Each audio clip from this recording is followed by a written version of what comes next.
Myself Amboji. We are here with an presentation on ROC AUC versus accuracy. Our team members Chetan, Rajat, and Sayed Hashim. And next, these were content. While coming to the introduction,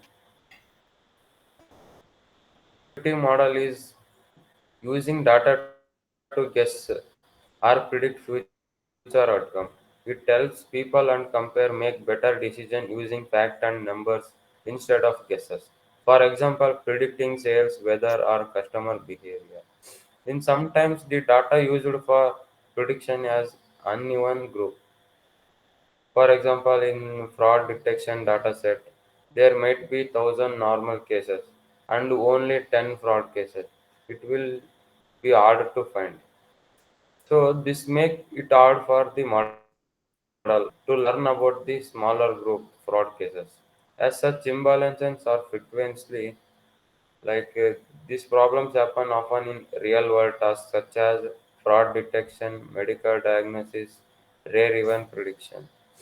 While in the project, we'll test how well a decision tree, a simple tree like a AM model works when data is uneven. It will help understood if decision tree can still make good prediction even when one class has much less than data to the other. Next slide.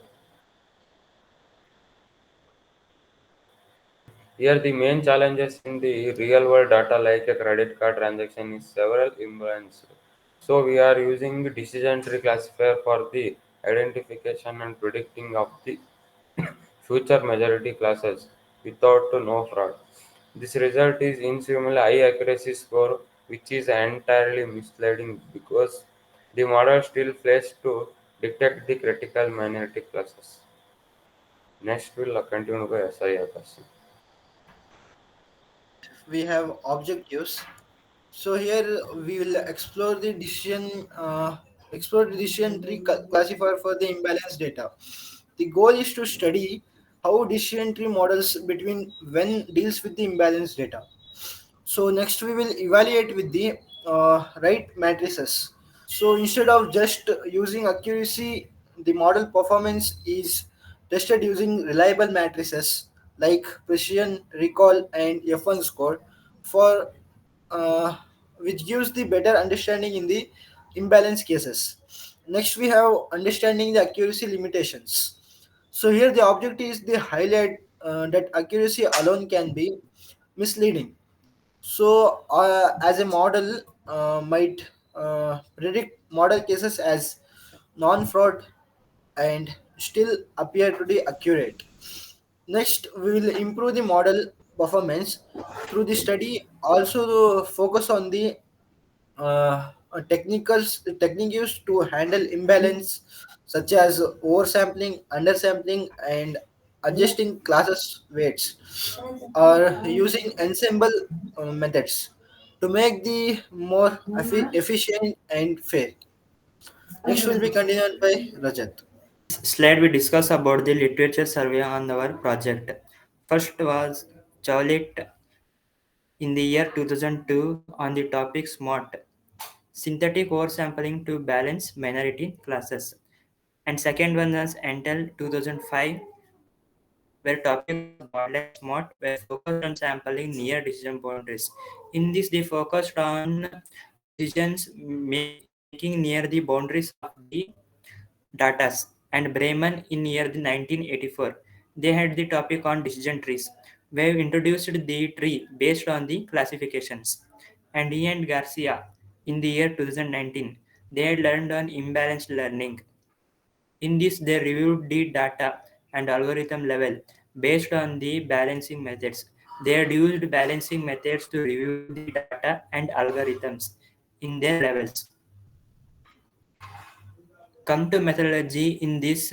In the first step, we collect the data of credit card transactions data.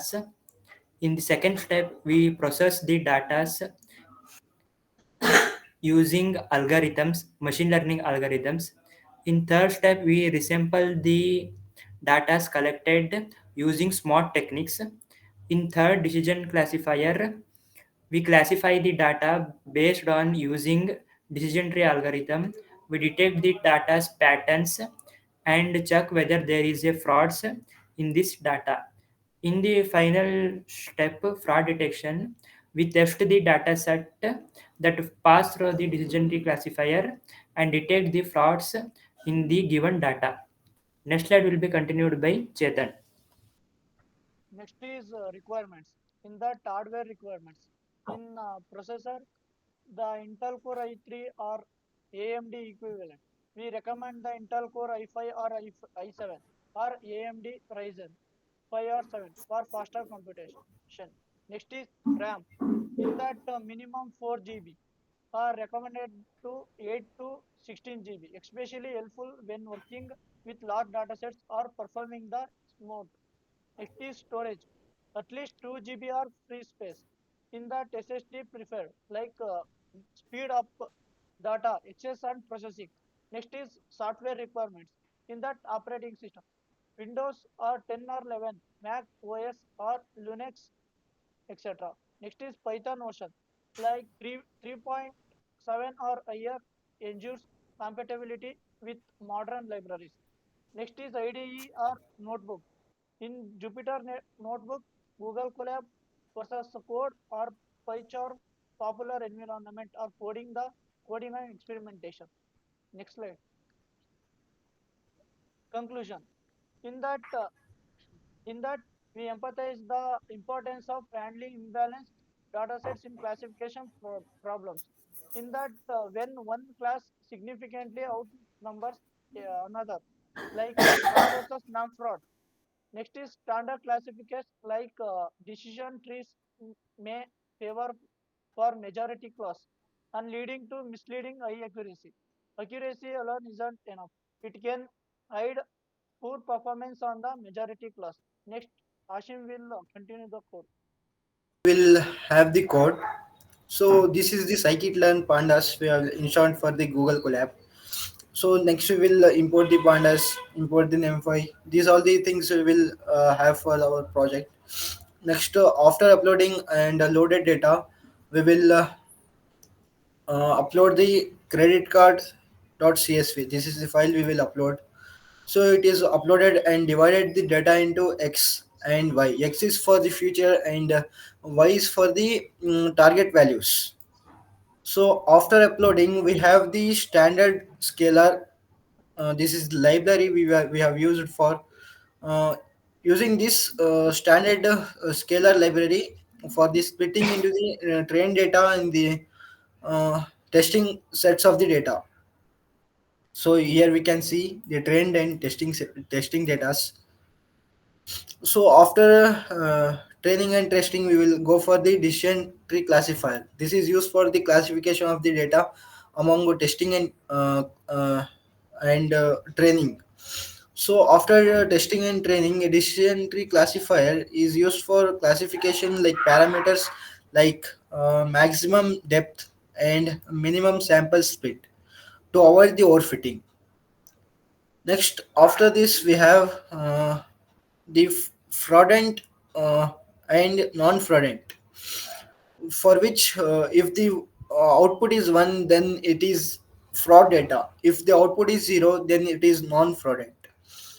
So after evaluation and visualization, for that we have used accuracy, precision, recall, F1 score, and ROC and USC. These are the matrices we have used for our program for the better performance. So here this is the output. So in output we can see the performance matrix for the ROC and the ROC curve. Here it is a slight change because we have used the data sets with very little. If we use the data set very high, it will take much of time, but the curve will be like here the curve will become. So our output is like the code output performs matrix and the ROC curve graph, which showing how efficiency the model detects the fraudulent transactions. Thank you.